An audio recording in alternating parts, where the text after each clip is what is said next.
Bienvenidos al cuarto y último capítulo de nuestra serie sobre la generación rebelde de los 60. En este capítulo daremos una mirada desde una óptica personal a los acontecimientos más relevantes que les tocó vivir a esos jóvenes. Nos concentraremos especialmente en lo que podríamos llamar el apogeo y fin de los movimientos revolucionarios de los 60. Veremos también cómo juzgan sus protagonistas esa época y cómo han cambiado ellos en los últimos 20 años.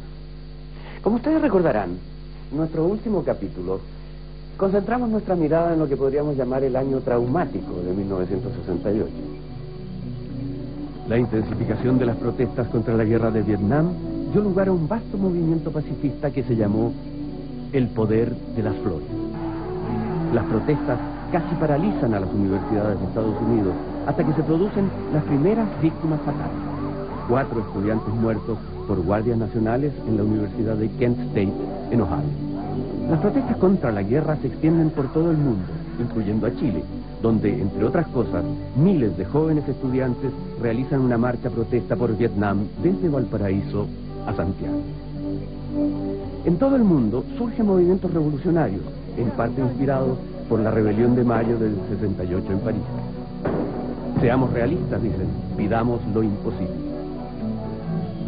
Los checos gozan de una breve primavera de libertad, cruelmente aplastada por los tanques soviéticos. En nuestro país, el proceso de reforma universitaria, que había comenzado un año antes en la Universidad Católica, se extiende a todas las universidades.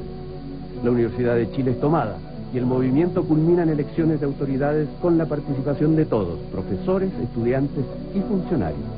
Casi simultáneamente, un grupo de sacerdotes y laicos se toman la Catedral de Santiago para exigir una mayor apertura de la Iglesia hacia los pobres. La politización de todo no deja de lado al arte y surge el llamado arte comprometido o revolucionario. En 1969 se producen 2 hechos que parecen ser el broche de oro de la década. El Festival de Rock de Woodstock, para muchos el momento culminante de los hippies, y la llegada del hombre a la luna, espectacular hazaña anunciada 9 años antes por John Kennedy y que parece simbolizar, como ninguna otra cosa, la hegemonía de los norteamericanos. Sin embargo, estos hechos luminosos no logran ocultar los signos evidentes de decadencia del sueño americano.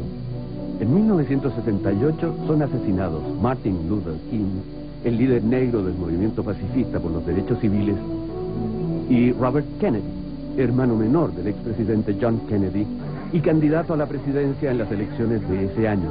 Elecciones a las cuales el presidente Johnson no se presentó, agobiado por las protestas masivas contra su política en Vietnam.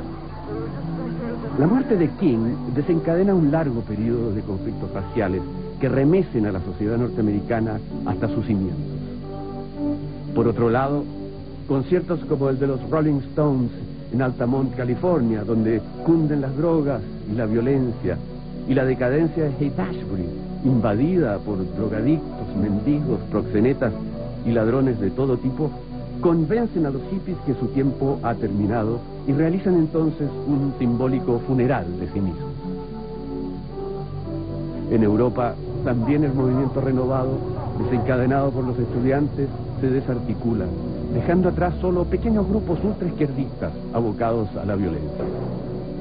En su disco Revolution, los Beatles se ríen de quienes levantan ciegamente el retrato de Mao y se marchan con sus familias a Nepal a vivir con el Maharaji Mahesh Yogi.